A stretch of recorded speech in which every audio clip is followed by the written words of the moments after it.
Hi, welcome to ultimate answers.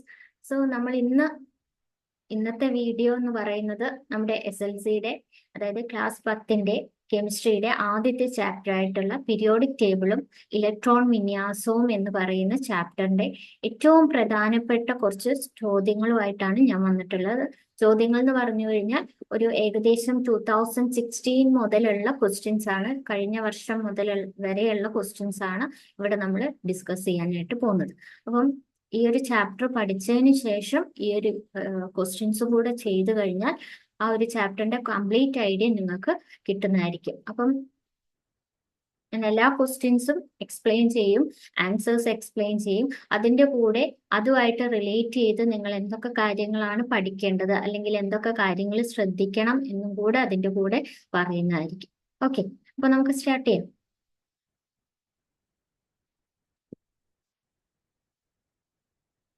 So first question എന്ന് പറയുന്നത് നോക്കാം.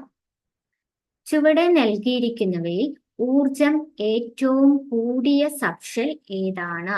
ഇതാണ് നമ്മുടെ ആദ്യത്തെ ക്വസ്റ്റ്യൻ. അതായത് താഴെ കുറച്ച് ഓപ്ഷൻസ് കൊടുത്തിട്ടുണ്ട്. 2p, 2p, 4s, 3d and 3p എന്ന് പറയുന്ന കുറച്ച് സബ്ഷെല്ലുകൾ കൊടുത്തിട്ടുണ്ട്. നമ്മുടെ ക്വസ്റ്റ്യൻ എന്ന് പറയുന്നത് ഇതിൽ ഏറ്റവും ഊർജം കൂടിയത്, ഏറ്റവും എനർജി കൂടിയ സബ്ഷെൽ ഏതാണ് എന്നതാണ് ക്വസ്റ്റ്യൻ. ഏതായിരിക്കും? അപ്പൊ ഇത് ചെയ്യണമെങ്കിൽ നമുക്ക് എന്തറിയണം? ആ ഒരു ഇലക്ട്രോൺ വിന്യാസം, സബ്ഷെൽ ഇലക്ട്രോണിക് കോൺഫിഗറേഷൻ നമുക്ക് അറിഞ്ഞാലേ ഇതിൽ ഏറ്റവും ഊർജം കൂടിയത് ഏതാണെന്ന് കറക്റ്റ് ആയിട്ട് മനസ്സിലാവുള്ളൂ, അല്ലെ? അപ്പൊ അത് തന്നെയാണ് നമ്മൾ പറയാനായിട്ട് പോകുന്നത്. നോക്കാം, ഞാൻ ആദ്യം ആ ഒരു സബ്ഷെൽ ഇലക്ട്രോൺ വിന്യാസം എഴുതാം. ഇത് ആണ് ഏറ്റവും ബേസിക് ആയിട്ട് ഈ ചാപ്റ്ററിൽ അറിഞ്ഞിരിക്കേണ്ടത്. ഈ ഒരു സബ്ഷെൽ ഇലക്ട്രോൺ വിന്യാസം എഴുതുക എന്നുള്ളത്, ഇതറിയില്ലെങ്കിൽ ബാക്കി ഒരു കാര്യവും നമുക്ക് ഈ ചാപ്റ്ററിൽ ചെയ്യാനായിട്ട് പറ്റില്ല. അപ്പൊ നിങ്ങൾ ബേസിക് ആയിട്ട് പഠിക്കേണ്ടത് പീരിയോഡിക് ടേബിളിലെ ഹൈഡ്രജൻ മുതൽ ഏകദേശം സിങ്ക് വരെ, അതായത് 30 എലമെന്റ്സ് വരെ, 30 അറ്റോമിക് നമ്പർ 30 ആണ് സിങ്കിന്റെ. അപ്പൊ ആ സിങ്ക് വരെയുള്ള ഇലക്ട്രോൺ വിന്യാസം ഒരു പേപ്പറിൽ എഴുതി അല്ലെങ്കിൽ ഒരു ബുക്കിൽ എഴുതി അത് പഠിക്കും. അതാണ് ഫസ്റ്റ് ചെയ്യേണ്ട കാര്യം. ഈ ഒരു ചാപ്റ്റർ പഠിക്കുമ്പോൾ ഏതൊരു കുട്ടിയും ചെയ്യേണ്ട ആദ്യ ഒരു കാര്യം ആ ഒരു കാര്യം പഠിക്കുക. ആ സബ്ഷെൽ ഇലക്ട്രോൺ വിന്യാസം കറക്റ്റ് ആയിട്ട് ഓരോ എലമെന്റിന്റെയും എങ്ങനെയാണ് എഴുതുക എന്നുള്ളത് പഠിക്കണം. എന്നാലേ നമുക്ക് ഇതിലെ ക്വസ്റ്റ്യൻസ് വന്നാൽ പെട്ടെന്ന് തന്നെ ചെയ്യാൻ പറ്റുള്ളൂ. എന്നാൽ ആ ഒരു 30 എലമെന്റിന്റെ പഠിച്ചു കഴിഞ്ഞാൽ, പീരിയോഡിക് ടേബിളിലുള്ള 30 എലമെന്റിന്റെ സബ്ഷെൽ കോൺഫിഗറേഷൻ പഠിച്ചാൽ നിങ്ങൾ ഏകദേശം പകുതിയോളം കാര്യങ്ങൾ പഠിച്ചു എന്ന് തന്നെയാണ് അർത്ഥം. അതിൽ നിന്നാണ് ബാക്കി കാര്യങ്ങൾ നമ്മൾ പഠിക്കുന്നത്. നമുക്കറിയാം, ഈ ചാപ്റ്റർ പഠിച്ചവർക്ക് നന്നായിട്ട് അറിയുന്നുണ്ടാവും. നമ്മൾ എല്ലാ ക്വസ്റ്റ്യൻസിലും നമ്മൾ എഴുതേണ്ടതായിട്ട് വരുന്നുണ്ട് ഈ ഒരു സബ്ഷെൽ ഇലക്ട്രോൺ വിന്യാസം. സോ ഞാൻ അത് ഇവിടെ എഴുതാം, നോക്കാം. സോ ഫസ്റ്റ് ഷെല്ലിലെ ആകെ S സബ്ഷെല്ലാണ് 1s, then 2s, 2p, 3s, 3p. പിന്നെ നമ്മൾ എനർജിയുടെ ഓർഡറിൽ എഴുതുന്ന സമയത്ത് ആ ഫില്ലിംഗ് എന്ന് പറയുന്നത് എങ്ങനെയാണ്? 3p കഴിഞ്ഞാൽ നമ്മൾ ഫില്ല് ചെയ്യേണ്ടത് 3d ആണോ 4s ആണോ? ആ ഒരു കാര്യം കൂടെ മനസ്സിലാക്കി വെക്കണം. നമ്മൾ 3s, 3p, 4s ഫില്ല് ചെയ്തിട്ട് വേണം 3d ഫില്ല് ചെയ്യാനായിട്ട്. അപ്പൊ നമ്മള് എനർജി 3d 4s കമ്പയർ ചെയ്യുമ്പോൾ 4sനാണ് കുറവ്. അപ്പൊ നമ്മൾ എനർജിയുടെ ഓർഡറിൽ എഴുതുമ്പോൾ ഇങ്ങനെ തന്നെ എഴുതണം. 4s കഴിഞ്ഞിട്ട് വേണം 3d എഴുതാനായിട്ട്. ഓക്കെ, 4s, 3d, 4p, അങ്ങനെ പോകും. ഓക്കെ, ഇത് എനർജിയുടെ ഓർഡർ ആണ്. എനർജി കൂടി വരുന്ന ഓർഡർ ആണ് ഞാൻ ഇവിടെ എഴുതിയിട്ടുള്ളത്. ഇങ്ങനെ കൂടി വരുന്ന ഓർഡർ ആണ് എഴുതി. എന്നാൽ നിങ്ങൾ ഇലക്ട്രോൺ വിന്യാസം അഥവാ ഇലക്ട്രോണിക് കോൺഫിഗറേഷൻ എഴുതുമ്പോൾ എങ്ങനെ എഴുതണം എന്നാണ് പറയാ? നോക്കാം, എനർജിയുടെ ഓർഡറിലല്ല, ആ ഷെൽ നമ്പറിനനുസരിച്ച് എഴുതണം. ഇതാ 3s, 3p, 3d എഴുതാം, 4s എഴുതാം, ദെൻ 4. ഇനി ഫില്ലിംഗ് നടത്തുമ്പോൾ നമ്മൾ ഇപ്പൊ സപ്പോസ് 1x-ൽ 2, 2s-ൽ 2, 2p-ൽ 6 ഉണ്ട്, 3s-ൽ 2 ഉണ്ടെന്ന് വിചാരിക്കുക, 3p-യിൽ 6 ഉണ്ട്. ഇനി നമുക്ക് ഒരു 5 അല്ലെങ്കിൽ ഒരു 3 ഇലക്ട്രോൺസും കൂടെ ഉണ്ട്. അപ്പൊ നിങ്ങൾ എന്ത് ചെയ്യണം? ആദ്യം 4s ഫില്ല് ചെയ്യുക, മാക്സിമം 2 കൊള്ളും. ബാക്കിയുള്ള ഒരു ഇലക്ട്രോൺ 3d കൊള്ളും. പക്ഷെ നിങ്ങൾ കോൺഫിഗറേഷൻ എഴുതുമ്പോൾ ഈ ഒരു രീതിയിൽ തന്നെ എഴുതി ശീലിക്കുക. ഫില്ലിങ് നമ്മൾ ഹയർ എനർജിയിലുള്ളവയെ പിന്നീട് ആദ്യം ലോവർ എനർജി ഫില്ല് ചെയ്തതിന് ശേഷം തന്നെ ഹയർ എനർജിയിലേക്ക് പോവുക. പക്ഷെ കോൺഫിഗറേഷൻ എഴുതുമ്പോൾ ഈ ഓർഡറിൽ തന്നെ എഴുതി ശീലിക്കുക. എന്നാൽ എനർജിയുടെ ഓർഡർ എങ്ങനെ തന്നെയാണ്? ഇതേപോലെ. അപ്പൊ നമുക്ക് വേണ്ടത് ഈ ഒരു എനർജിയുടെ ഓർഡർ ആണ് ഇവിടെ ഈ ഒരു ക്വസ്റ്റ്യൻ ചെയ്യാനായിട്ട് വേണ്ടത്. ഇത് കോൺഫിഗറേഷൻ ആണ്. കോൺഫിഗറേഷൻ അഥവാ ഇലക്ട്രോൺ വിന്യാസം എങ്ങനെയാണ്, ഏത് ഓർഡറിലാണ് എഴുതേണ്ടത്. പക്ഷെ ഇങ്ങനെ എഴുതിയാലും നിങ്ങൾ മറന്നു പോകരുത്, ഫില്ലിംഗ് ആദ്യം 4sലാണ്, അതിനുശേഷമാണ് 3d-യിലേക്ക് ഫില്ല് ചെയ്യുന്നത്. ഓക്കെ. അപ്പൊ നമ്മുടെ ക്വസ്റ്റ്യൻ ഈ ഒരു താഴെ തന്നിരിക്കുന്ന സബ്ഷെല്ലുകളിൽ ഏറ്റവും ഊർജം കൂടിയത് ഏതാണ്? ഏതാണ് ഇവിടെ ഏറ്റവും ഊർജം കൂടിയത്? 2p ആണോ? നോക്കൂ, 2p ഇവിടെയാണ് വരുന്നത്, ഇവിടെയാണ് വരുന്നത്. ദെൻ 4s ആണെങ്കിലോ ദാ ഇവിടെയാണ് വരുന്നത്. ദെൻ 3p ദാ ഇവിടെയാണ്. എന്നാൽ 3d എവിടെയാണ്? ഏറ്റവും എനർജി കൂടുതൽ 3dക്കാണ്. സോ ആൻസർ എന്ന് പറയുന്നത് എന്താണ്? ഇവിടുത്തെ ആൻസർ. ഓക്കെ, അപ്പൊ ക്ലിയർ ആയി എന്ന് വിചാരിക്കുന്നു. ഈ രണ്ട് ഓർഡറും നന്നായിട്ട് പഠിക്കണം. ഓക്കെ, സോ നമുക്ക് നെക്സ്റ്റ് ക്വസ്റ്റ്യൻ നോക്കാം. ഇവിടെ തന്നിട്ടുണ്ട് Cu2. ഓക്കെ, ഇവിടെ ചോദിച്ചിരിക്കുന്നത് എന്താണ്? കോപ്പറിന്റെ ഓക്സീകരണാവസ്ഥ. അവസ്ഥ എന്ന് പറഞ്ഞാൽ ഇംഗ്ലീഷിലോ ഓക്സിഡേഷൻ സ്റ്റേറ്റ്. ഇംഗ്ലീഷ് മീഡിയംകാർക്കും കൂടെ യൂസ്ഫുൾ ആവാൻ വേണ്ടിയിട്ടാണ് ഞാൻ ഇംഗ്ലീഷിലും കൂടെ പറയുന്നത്. ഓക്സീകരണ അവസ്ഥ എന്ന് പറഞ്ഞാൽ ഓക്സിഡേഷൻ സ്റ്റേറ്റ് എന്നാണ് അർത്ഥം. എന്താണ് ഓക്സിഡേഷൻ സ്റ്റേറ്റ് അഥവാ ഓക്സീകരണ അവസ്ഥ എന്ന് നിങ്ങൾക്ക് അറിയോ? ഓക്സീകരണ അവസ്ഥ എന്ന് പറഞ്ഞു കഴിഞ്ഞാൽ നമുക്ക് ഇപ്പൊ സോഡിയത്തിന്റെ കേസ് എടുത്തു കഴിഞ്ഞാൽ സോഡിയത്തിന് 11 ഇലക്ട്രോൺ ആണ്. നമ്മൾ ഷെൽ ഇലക്ട്രോൺ വിന്യാസം എഴുതി കഴിഞ്ഞാൽ 281 ആണ് അവിടെ ഓക്സീകരണ അവസ്ഥ. എന്നാൽ ക്ലോറിൻ ഇവിടുത്തെ കോൺഫിഗറേഷൻ എന്ന് പറയുന്നത്. എന്നാൽ ക്ലോറിൻ 17 ആണ്. 17ന്റെ ഇലക്ട്രോൺ കോൺഫിഗറേഷൻ 287 എന്നാണ്. എന്നാൽ ഇവര് രണ്ടും ഒന്ന് നോക്കൂ. ഈ സോഡിയം സ്റ്റേബിൾ ആവണമെങ്കിൽ അതിന്റെ ഏറ്റവും ബാഹ്യമത ഷെല്ലിൽ, ഔട്ടർ മോസ്റ്റ് ഷെല്ലിൽ എത്ര ഇലക്ട്രോൺ വേണമെന്നാണ് നിങ്ങൾ പഠിച്ചിട്ടുള്ളത്? 8 ഇലക്ട്രോൺ വേണം. എത്ര ഇലക്ട്രോണേ ഇവിടെ ഉള്ളൂ? 1 ഇലക്ട്രോണേ ഉള്ളൂ. അപ്പൊ ഈ സോഡിയം സ്റ്റേബിൾ ആവാൻ, സ്ഥിരത കൈവരിക്കാൻ എത്ര ഇലക്ട്രോൺ വാങ്ങണം, കൊടുക്കണം? എന്താ ഇവര് ചെയ്യുക? 1 ഇലക്ട്രോൺ കൊടുത്ത് ഈ 1 ഇലക്ട്രോണിനെ കൊടുക്കും. എന്നിട്ട് ഏത് ഇലക്ട്രോൺ വിന്യാസമാവും? 28 എന്നുള്ള വിന്യാസമായി സ്ഥിരത കൈവരിക്കും. അപ്പൊ ഇവിടെ 1 ഇലക്ട്രോൺ കൊടുത്തപ്പോഴാണ് സ്റ്റേബിൾ ആയത്, അല്ലെ? അപ്പൊ അവിടുത്തെ ഓക്സിഡേഷൻ സ്റ്റേറ്റ് എന്താണ്? സോഡിയത്തിന്റെ കേസിൽ +1. പ്ലസ് ചാർജ് എന്താണ് ഇൻഡിക്കേറ്റ് ചെയ്യുന്നത്? ഇലക്ട്രോണിനെ വിട്ടുകൊടുക്കുന്നു, അല്ലെങ്കിൽ ഇലക്ട്രോണിനെ ലോസ് ചെയ്യുന്നു, നഷ്ടപ്പെടുത്തുന്നു. ആ സിറ്റുവേഷനിലെല്ലാം നമ്മൾ ഏതാണ് സൈൻ ഉപയോഗിക്കേണ്ടത്? പോസിറ്റീവ്. ഇനി അതേസമയം ക്ലോറിന്റെ കേസ് ഒന്ന് നോക്കൂ. ക്ലോറിൻ ഇലക്ട്രോൺ വിന്യാസം 287 ആണ്, അല്ലെ? 287 ആണ്. അപ്പം ഈ 287 എന്ന് പറഞ്ഞാൽ ക്ലോറിന് സ്റ്റെബിലിറ്റി അറ്റൈൻ ചെയ്യാൻ എത്ര ഇലക്ട്രോണും കൂടെ വേണം? 7 ഇലക്ട്രോൺ ഉണ്ടല്ലേ. 1 ഇലക്ട്രോണും കൂടെ ക്ലോറിന് കിട്ടിയാൽ ക്ലോറിൻ സ്റ്റേബിൾ ആവും. സോ ഈ ക്ലോറിൻ എന്താ ചെയ്യുക? 1 ഇലക്ട്രോൺ എന്ത് ചെയ്യും? ആക്സെപ്റ്റ് ചെയ്യും, വാങ്ങും. ആരുടെ? ഏതെങ്കിലും ആറ്റത്തിൽ നിന്ന് ആക്സെപ്റ്റ് ചെയ്യും. അപ്പം ക്ലോറിൻ സ്റ്റേബിൾ ആവാൻ 1 ഇലക്ട്രോൺ ആക്സെപ്റ്റ് ചെയ്തു. അപ്പൊ ക്ലോറിന്റെ ഓക്സിഡേഷൻ സ്റ്റേറ്റ് എത്രയാണെന്ന് പറയാം? -1 എന്ന് പറയാം. -1 എന്നാൽ ആ നെഗറ്റീവ് ചാർജ് ഇൻഡിക്കേറ്റ് ചെയ്യുന്നത് കടം വാങ്ങുക എന്നുള്ളതാണ്, ഇലക്ട്രോണിനെ വാങ്ങുക എന്നുള്ളതാണ്. അപ്പൊ അത് പോസിറ്റീവ് നെഗറ്റീവ് എന്ന് ഓർത്ത് വെക്കാൻ എന്താ ചെയ്യേണ്ടതെന്ന് വെച്ചാൽ, ഇപ്പൊ നമ്മള് ക്യാഷ് ഒക്കെ കടം വാങ്ങുന്ന കേസ് ആലോചിച്ച് നോക്കാം. ഇപ്പൊ നമ്മൾ ക്യാഷ് കടം വാങ്ങുക എന്ന് പറയുന്നത് അതൊരു അത്ര നല്ല കാര്യമല്ല അല്ലെ. എപ്പോഴും കടം വാങ്ങി ജീവിക്കുക എന്ന് പറയുന്നത് നല്ലതായിട്ടുള്ള ഒരു കാര്യമല്ല. സോ അതൊരു നെഗറ്റീവാണ്, നെഗറ്റീവ് ആയിട്ടുള്ള കാര്യമാണ്. അപ്പൊ ഇതേപോലെ ഇലക്ട്രോണിനെ ആക്സെപ്റ്റ് ചെയ്യുക എന്ന് പറയുന്നത് എന്താണ്, ഒരു നെഗറ്റീവ് ആയിട്ടുള്ള കാര്യമല്ലേ. അപ്പം അത് -1 അല്ലെങ്കിൽ -2, നെഗറ്റീവ് എന്ന സൈൻ വാങ്ങുമ്പോഴാണെന്നുള്ളത് ഓർത്തിരിക്കുക. എന്നാൽ പോസിറ്റീവ് ആയിട്ടുള്ളതാണ് ഇലക്ട്രോണിനെ കൊടുക്കുന്ന ആള്, ലോസ് ചെയ്യുന്ന ആള്. അല്ലെങ്കിൽ ഇപ്പൊ നമ്മൾ ആലോചിക്കുക, ഒരു എന്തെങ്കിലും സഹായം ആവശ്യമുള്ള ഒരാൾക്ക് നമ്മൾ ക്യാഷ് കൊടുക്കുമ്പോൾ അതൊരു പോസിറ്റീവ് കാര്യമല്ലേ. അപ്പൊ അത്രയും ഓർത്താൽ മതി.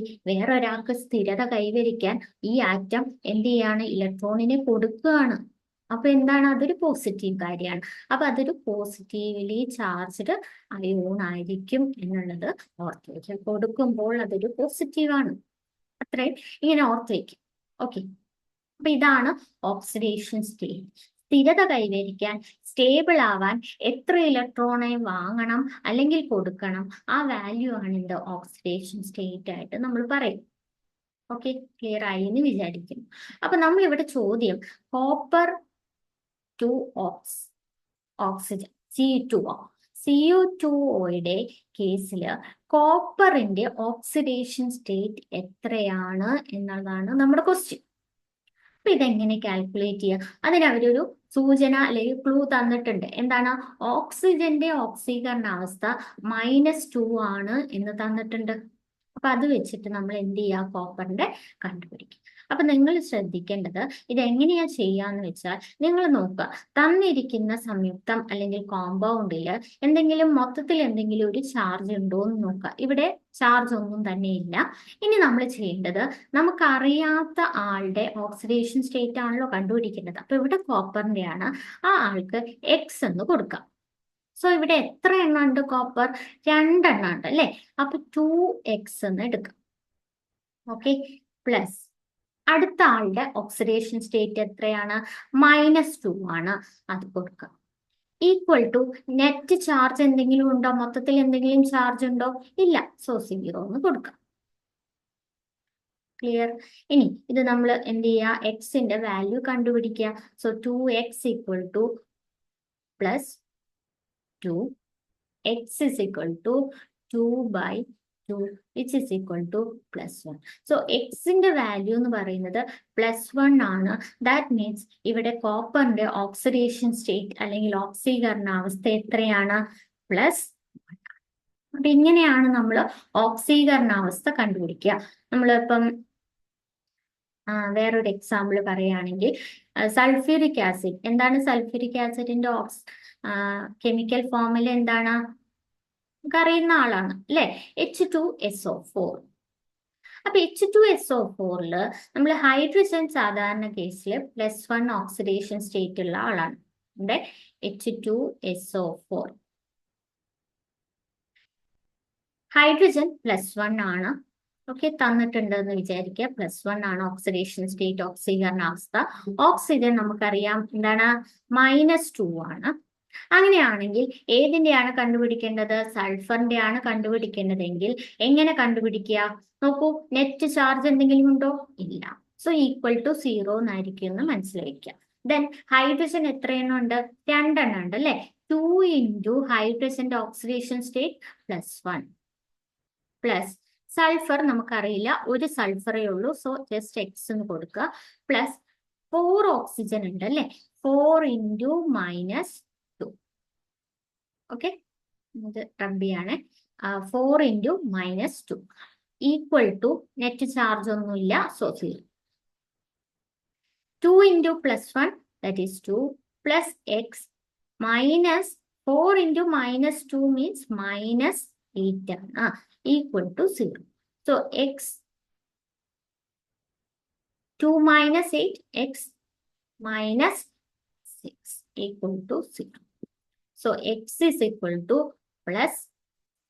So ഇവിടെ സൾഫറിന്റെ ഓക്സിഡേഷൻ സ്റ്റേറ്റ് എത്രയാണ്, +6.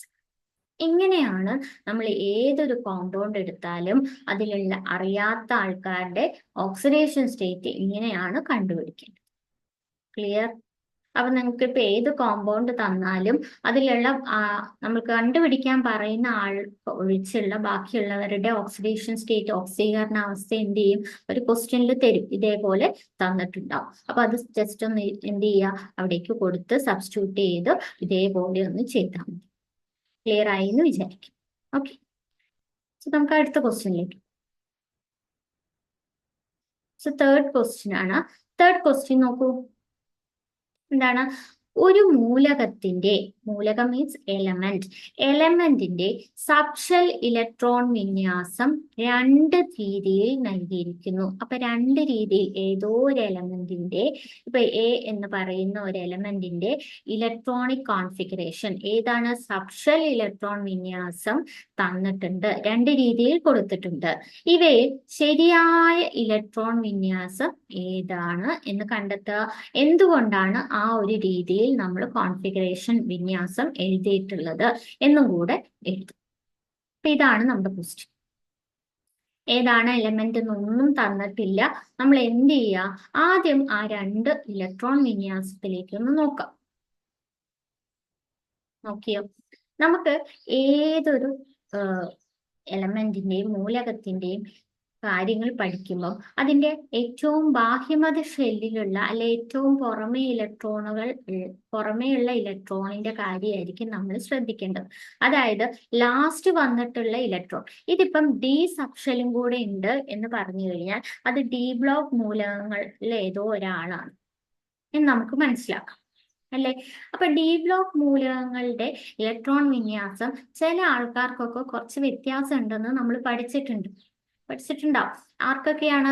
ക്രോമിയത്തിന്റെയും കോപ്പറിന്റെയും ഇലക്ട്രോൺ വിന്യാസത്തില് ചെറിയൊരു വ്യത്യാസമുണ്ട്, മറ്റുള്ള ആൾക്കാരെ പോലെ അല്ല അവരുടെ കാര്യം. അപ്പൊ അവരിൽ ആരേലും ആയിരിക്കാനാണ് സാധ്യത എന്നുള്ളത് മനസ്സിലാക്കുക. ഇനി ക്രോമിയത്തിന്റെ അറ്റോമിക് നമ്പർ 24 ആണ്, അതേസമയം കോപ്പറിന്റെ 29 ആണ്. ഓക്കെ, ഇത് വെച്ചിട്ട് നമുക്കൊരു കാര്യം ചെയ്യാം, ഈ ഇലക്ട്രോണിന്റെ എണ്ണം ഒന്ന് കാൽക്കുലേറ്റ് ചെയ്താൽ മതിയല്ലോ. അപ്പൊ ഒന്ന് കാൽക്കുലേറ്റ് ചെയ്ത് നോക്കൂ. 2 2 4 6 10 12 18 to 20 24 എന്ന് പറയുന്ന അറ്റോമിക് നമ്പർ ഉള്ള എലമെന്റ് ആണിത്. സോ ക്രോമിയമാണ് ഈ തന്നിരിക്കുന്ന എലമെന്റ് എന്ന് അങ്ങനെ വേണമെങ്കിൽ മനസ്സിലാക്കി വെക്കാം. ഓക്കെ, അപ്പം ഈ രണ്ടു പേരുടെയും, അതായത് ക്രോമിയത്തിന്റെയും കോപ്പറിന്റെയും ഇലക്ട്രോൺ വിന്യാസം ടെക്സ്റ്റിൽ പ്രത്യേകം സെപ്പറേറ്റ് ആയിട്ട് തന്നെ പറയുന്നുണ്ട്, അതിന്റെ റീസൺസും പറയുന്നുണ്ട്. ആ ഒരു പോർഷൻ എന്തായാലും പഠിച്ചിട്ട് പോകണം, അതിൽ നിന്ന് ഒരു ക്വസ്റ്റ്യൻ ഉറപ്പാണ്. ഓക്കെ, അങ്ങനെ വന്നതാണ് ഈ ഒരു ക്വസ്റ്റ്യൻ. ഓക്കെ, അപ്പൊ നോക്കുക, ഫസ്റ്റ് ഇലക്ട്രോൺ വിന്യാസത്തില് 3D 4s കാര്യമാണ് നമ്മൾ ഇവിടെ ശ്രദ്ധിക്കേണ്ടത്. നോക്കൂ, ഇതിൽ ഏത് ഇലക്ട്രോൺ വിന്യാസമാണ് നമ്മൾ പഠിച്ചു വെച്ച് കറക്റ്റ് ആയിട്ടുള്ളത്, ശരിയായിട്ടുള്ളത്? ഫസ്റ്റ് വൺ ആണോ സെക്കൻഡ് വൺ ആണോ? നോർമൽ ഒരു ഇലക്ട്രോൺ വിന്യാസം എഴുതുമ്പോൾ നമുക്ക് തോന്നും ഫസ്റ്റ് ആണ് കറക്റ്റ് എന്ന്, പക്ഷെ അതല്ല. ഏതാണ് കറക്റ്റ്? 3D5 4s1 എന്നുള്ളതാണ് കറക്റ്റ്. എന്തുകൊണ്ടാണ്? ബിക്കോസ് ഡിയില് നമുക്ക് 5 ഓർബിറ്റലുകളാണ് ഓർബിറ്റൽ, 5 ഓർബിറ്റൽ. 5 എണ്ണത്തിലും നമ്മൾ ഇലക്ട്രോൺ ഫില്ല് ചെയ്യും. കംപ്ലീറ്റ് ആയിട്ട് D5 എന്ന് പറഞ്ഞാൽ ഇതിന്റെ ഫില്ലിങ്, അതിന്റെ റൂളും കാര്യങ്ങളും ഒക്കെ നിങ്ങൾ +1 പഠിക്കും, എങ്ങനെയാണ് ഇത് ഫില്ല് ചെയ്യേണ്ടതെന്നുള്ളത്. ഇപ്പൊ ജസ്റ്റ് മനസ്സിലാക്കി വെക്കുക. നമ്മൾ ഓരോ ഓർബിറ്റിലും ഹാഫ് ഫിൽഡ് ആയിട്ട് പകുതി ഇങ്ങനെ ഫില്ല് ചെയ്തതിന് ശേഷം പിന്നെയും ഇനി ഇലക്ട്രോൺ D6 ആണെന്ന് വിചാരിക്കൂ. അപ്പോൾ ഒരു ഇലക്ട്രോൺ കൂടെ ഇല്ലേ, അത് ഇവിടെയല്ല ഫില്ല് ചെയ്യേണ്ടത്, പിന്നെയും ആദ്യം മുതൽ ഇങ്ങനെ ഫില്ല് ചെയ്ത് പോവുകയാണ് വേണ്ടത്, D10 വരെ. ഓക്കെ, അങ്ങനെയാണ് അതിന്റെ റൂള് വരുന്നത്. അതൊക്കെ നിങ്ങൾ അടുത്ത +1 സയൻസ് ആണ് എടുക്കുന്നതെങ്കിൽ നിങ്ങൾക്ക് അവിടെ പഠിക്കാനുണ്ട്. അപ്പൊ ഇപ്പൊ മനസ്സിലാക്കുക, D5 ആവുമ്പോൾ നമ്മൾ ഇങ്ങനെ ഫില്ല് ചെയ്ത് വരുമ്പോൾ D5. ഇനി D10 ആണെങ്കിലോ, ഇതേപോലെ D10 ആണെങ്കിൽ ആദ്യം 5 എണ്ണം ഫില്ല് ചെയ്യുന്നു, പിന്നെ അവനെ പെയർ ചെയ്യുന്നു, പിന്നെ ഒരു 5 എണ്ണം കൂടെ കൊടുത്തു. അപ്പൊ നോക്കൂ, ഇതിന്റെ കേസിൽ ഓരോ ഓർബിറ്റിലും പകുതിയാണല്ലേ ഫില്ല് ചെയ്തിരിക്കുന്നത്, അതിനെ ഹാഫ് ഫിൽഡ് എന്നൊക്കെ ഇംഗ്ലീഷിൽ പറയും. ഹാഫ് ഫിൽഡ് എന്നാണ് ഇംഗ്ലീഷിൽ പറയാ. ഇത് ഫുള്ളി ഫിൽഡ് ആയിട്ടുള്ള ഓർബിറ്റൽസ് ആണ്. അപ്പം ഡി സബ്ഷെല്ലിന്റെ കേസിൽ D5ഉം D10ഉം ഇലക്ട്രോൺ വിന്യാസം എന്ന് പറയുന്നത് ഹൈലി സ്റ്റേബിൾ ആണ്. ഹൈലി സ്റ്റേബിൾ ആണ്. സ്ഥിരത ഏറ്റവും കൂടിയ ഇലക്ട്രോൺ വിന്യാസ രീതിയാണ് ഇവർ രണ്ടുപേരും, D5ഉം D10ഉം. അപ്പൊ ഏതൊരു എലമെന്റും എപ്പോഴും എന്താ ചെയ്യുക, സ്ഥിരത കൈവരിക്കാനാണ് ആഗ്രഹിക്കുക, അല്ലെ സ്ഥിരതയുള്ള സ്റ്റേജിൽ ഇരിക്കാനാണ്. നമ്മളുടെ കാര്യവും അങ്ങനെ തന്നെയാണ് അല്ലെ. നമ്മൾ എപ്പോഴും എവിടെയെങ്കിലും പോയി കഴിഞ്ഞാൽ നമുക്ക് പെട്ടെന്ന് തന്നെ വീട്ടിലെത്തണം എന്ന് തോന്നും, നമ്മുടെ സ്വന്തം വീട്ടിലെത്തണം. എന്തുകൊണ്ടാണ്? നമുക്ക് നമ്മുടെ വീട്ടിലാണ് കുറച്ചും കൂടെ എന്താ സ്വാതന്ത്ര്യം ഉള്ളതും കുറച്ചും കൂടെ ഒരു സ്റ്റെബിലിറ്റി ഉള്ള ഒരു ഏരിയ എന്ന് പറയുന്നത് നമ്മുടെ വീട്ടിലാണ്.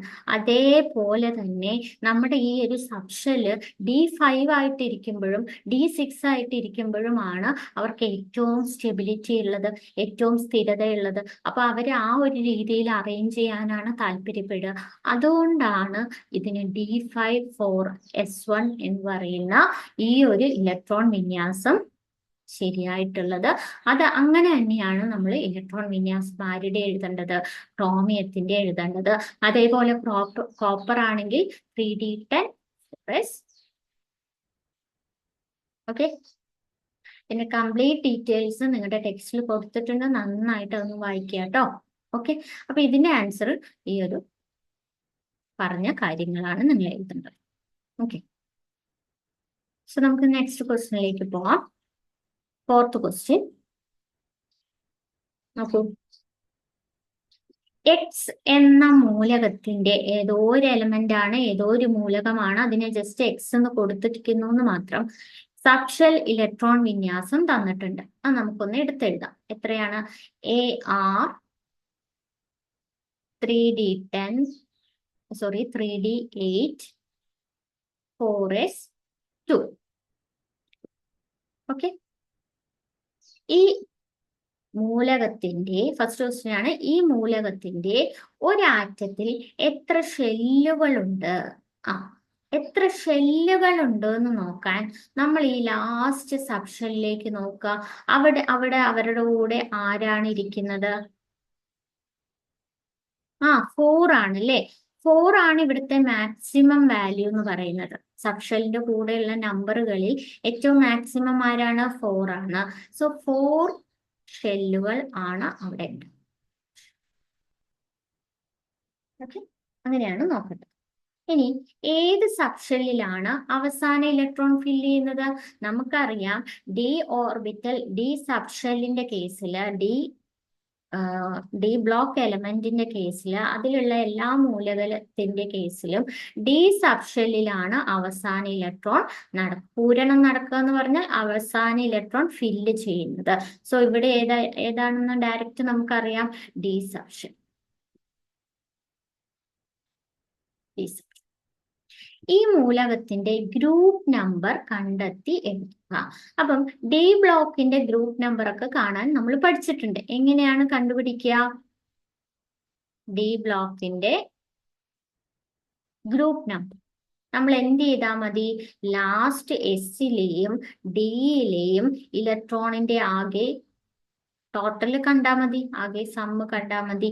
എങ്ങനെയാണ്? ഇവിടെ എത്രയുണ്ട്? D8 ആണ്. സോ 8 + 2 = സോ ഇത് ഏത് ഗ്രൂപ്പിൽ വരുന്ന ആളാണ്? 10ാമത്തെ ഗ്രൂപ്പിൽ. Okay, clear? അപ്പൊ എങ്ങനെ ചെയ്യാം? ലാസ്റ്റ് എസിലെയും ഡിയിലെയും ടോട്ടൽ ഇലക്ട്രോൺ എത്രയാണെന്ന് കാണുക. അത് തന്നെയാണ് അവരുടെ ഗ്രൂപ്പ്. ക്ലിയർ ആയോ? ക്ലിയർ ആയി എന്ന് വിചാരിക്കുന്നു. ഓക്കെ, ഞാൻ ചോദിക്കട്ടെ,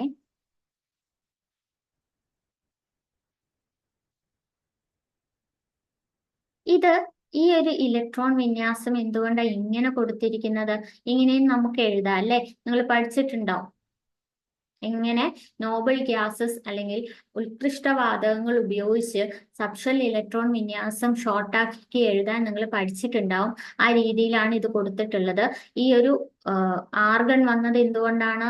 ആർഗന്റെ അറ്റോമിക് നമ്പർ 18 18 കഴിഞ്ഞ് വരുന്ന ഇലക്ട്രോൺ ആണ് ഇവിടെ കൊടുത്തിട്ടുള്ളത്. അപ്പൊ നമ്മൾ ഷോർട്ട് ചെയ്യുമ്പം ഡി ബ്ലോക്ക് മൂലകങ്ങളുടെ കേസിൽ ഡി ബ്ലോക്ക് മൂലകങ്ങളുടെ കേസിൽ എന്ത് ചെയ്യണം? അതിന്റെ തൊട്ടു പുറകെയുള്ള ഉത്കൃഷ്ടവാതകമായിട്ടുള്ള ആർഗൺ ആണ് നമ്മൾ ഉപയോഗിക്കുക. അപ്പൊ നിങ്ങൾ പഠിച്ചിട്ടുണ്ടോ? ഓക്കെ, ഇനി ക്വസ്റ്റ്യൻസ് വരികയാണെങ്കിൽ ഞാൻ കുറച്ചും കൂടെ എക്സ്പ്ലനേഷൻ തരാം. ഓക്കെ, അപ്പൊ ഇത് ക്ലിയർ ആയെന്ന് വിചാരിക്കുന്നു. നമുക്ക് അടുത്ത ക്വസ്റ്റ്യനിലേക്ക് പോകാം.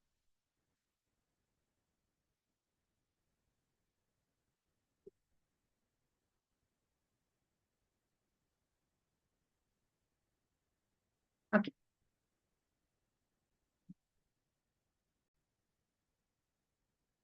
ഇതാണ് നെക്സ്റ്റ് ക്വസ്റ്റ്യൻ എന്ന് പറയുന്നത്. എന്താണ് ക്വസ്റ്റ്യൻ? Y എന്ന മൂലകത്തിന്റെ ബാഹ്യമത ഷെൽ എന്ന് പറഞ്ഞാൽ എന്താണ്? ഇംഗ്ലീഷിൽ ഔട്ടർ മോസ്റ്റ് ഓർബിറ്റൽ അല്ലെങ്കിൽ ഔട്ടർ മോസ്റ്റ് ഓർബിറ്റ് എന്നാണ് പറയാ. ബാഹ്യമത subshell. Okay, outermost subshell. Electron വിന്യാസം തന്നിട്ടുണ്ട്. ഓക്കെ, ഈ മൂലകത്തിന്റെ പൂർണ്ണമായ സബ്ഷെൽ ഇലക്ട്രോൺ വിന്യാസം എഴുതാനാണ് പറഞ്ഞിട്ടുള്ളത്.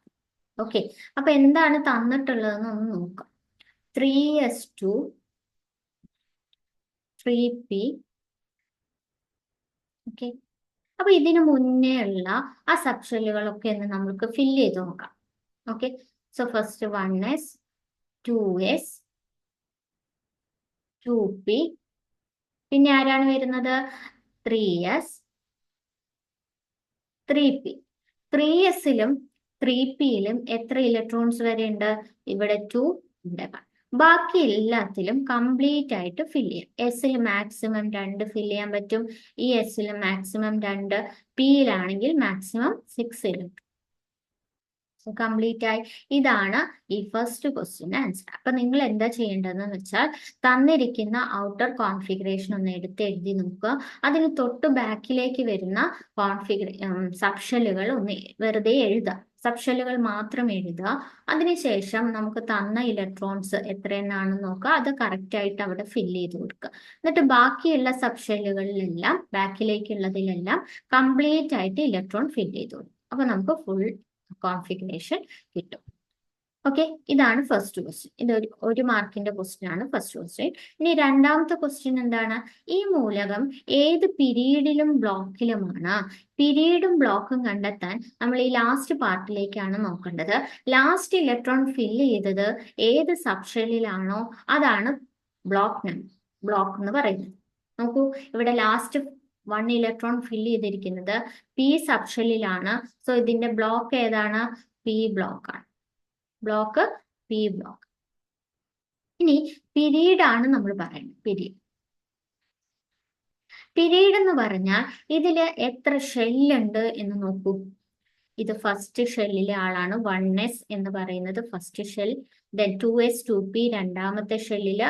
3s 3p ആണ് ലാസ്റ്റ് ഷെല്ലില്. അപ്പൊ എത്ര ഷെല്ലുണ്ട്? 3 ഷെൽസ്. സോ തേർഡ് പീരീഡിലാണ്. ഓക്കെ, അപ്പൊ എത്ര ഷെല്ലുണ്ട് മാക്സിമം?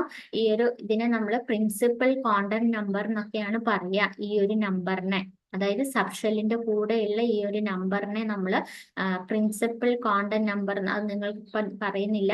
നിങ്ങൾ +1 അതിനെ കുറിച്ച് ഡീറ്റെയിൽ ആയിട്ട് പഠിക്കാനുണ്ട്. അപ്പൊ ആ ഒരു വാല്യൂ മാക്സിമം എത്രയാണെന്ന് നോക്കുക. അതാണ് നമ്മുടെ പീരീഡ് നമ്പർ. അല്ലെങ്കിൽ എത്ര ഷെല്ലുകൾ ഉണ്ടോ അത് തന്നെയാണ് പീരീഡിന്റെ നമ്പർ. ക്ലിയർ ആയെന്ന് വിചാരിക്കുന്നു. അപ്പൊ ഈ രണ്ടെണ്ണത്തിനും കൂടെ ഇത്രയും സിമ്പിൾ ആയിട്ടുള്ള ക്വസ്റ്റ്യൻ ആണ്. നമുക്ക് 2 മാർക്ക് അതിൽ നിന്ന് കിട്ടും. ഇനി ഇതേ പീരീഡിൽ ഉൾപ്പെടുന്ന ഉത്കൃഷ്ടവാതകത്തിന്റെ ബാഹ്യമത ഷെല്ലിൽ ഇലക്ട്രോൺ വിന്യാസം എഴുതുക. അതായത് മൂന്നാമത്തെ പീരീഡിലുള്ള ഉത്കൃഷ്ടവാതകം എന്ന് പറഞ്ഞാൽ 18ാമത്തെ ഗ്രൂപ്പിലുള്ള ഏത് മൂലകമാണെന്ന് നമുക്ക് മനസ്സിലാവണം. അത് എന്താണ്? അതിന്റെ സബ്ഷെൽ ഇലക്ട്രോൺ വിന്യാസം എഴുതുകയും വേണം. അപ്പം ഇതിന്റെ ഇലക്ട്രോണിന്റെ എണ്ണം ഒന്ന് നോക്കി നോക്കൂ. ഇത് പി ബ്ലോക്ക് ആണ്. നോക്കൂ, ടോട്ടൽ എത്ര ഇലക്ട്രോൺ ആണ്? 13 ഇലക്ട്രോൺ ആണുള്ളത് അല്ലെ? 13 ഇലക്ട്രോൺസ് ഇവർക്ക് ഉണ്ട്. ഇപ്പൊ 13 അറ്റോമിക് നമ്പർ 13 കഴിഞ്ഞ് വരുന്ന ഒരു ഉത്കൃഷ്ടവാതകം എന്ന് പറയുന്നത് 18ാമത്തെ മൂലകമായിട്ടുള്ള ആർഗണാണ്. ഓക്കെ, 18ാമത്തെ മൂലകമായിട്ടുള്ള ആർഗണാണ്. അപ്പൊ ആർഗന്റെ കോൺഫിഗറേഷൻ, ഇലക്ട്രോൺ വിന്യാസം എഴുതാനാണ് ഇവിടെ പറയുന്നത്.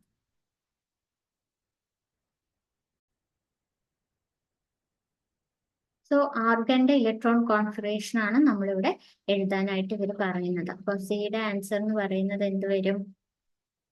1s2, 2s2, 2p6, 3s2, 3p6. So ഇതാണ് ആൻസർ വരുന്നത്. ക്ലിയർ ആയോ? നമ്മൾ 5 ക്വസ്റ്റ്യൻസ് ആണ് ഇവിടെ ചെയ്തിട്ടുള്ളത്. അപ്പം ക്വസ്റ്റ്യൻസ് എല്ലാം നന്നായിട്ട് വർക്ക്ഔട്ട് ചെയ്യുക. മാക്സിമം 2 or 3 തവണയായിട്ട് ഒന്ന് ചെയ്ത് നോക്കുക. ഓക്കെ, സോ ബാക്കി ക്വസ്റ്റ്യൻസ് നമ്മൾ അടുത്ത വീഡിയോയിൽ ചെയ്യുന്നതായിരിക്കും. അപ്പം ക്വസ്റ്റ്യൻസ് എല്ലാം ക്ലിയർ ആയി എന്ന് വിചാരിക്കുന്നു. ക്ലിയർ ആയെങ്കിൽ നിങ്ങളൊന്ന് സപ്പോർട്ട് ചെയ്യുക, ചാനൽ സബ്സ്ക്രൈബ് ചെയ്യുക, നിങ്ങളുടെ ഫ്രണ്ട്സിനെല്ലാം ഇതൊന്ന് ഷെയർ ചെയ്ത് കൊടുക്കുക. ഓക്കെ, സോ എന്തെങ്കിലും ഡൗട്ട് ഉണ്ടെങ്കിൽ നിങ്ങൾക്ക് കമന്റ് ബോക്സിൽ ചോദിക്കാവുന്നതാണ്. ഓക്കെ, സോ ഈ ക്വസ്റ്റ്യന്റെ PDF ഫോർമാറ്റ് ഞാനൊരു ഈ ഒരു വീഡിയോയുടെ താഴെ ഡിസ്ക്രിപ്ഷനിൽ കൊടുക്കുന്നതായിരിക്കും. അപ്പൊ നിങ്ങൾക്ക് ക്വസ്റ്റ്യൻസ് ജസ്റ്റ് നോക്കി എക്സാമിന്റെ തലേന്നൊക്കെ ജസ്റ്റ് ഒന്ന് ചെയ്ത് നോക്കാനായിട്ട് പറ്റും. ഓക്കെ, അപ്പൊ അതൊന്ന് ഡൗൺലോഡ് ചെയ്ത് വെക്കാം. ഓക്കെ, സോ ബാക്കി നമുക്ക് അടുത്ത വീഡിയോയിൽ ചെയ്യാം. Okay, so thank you.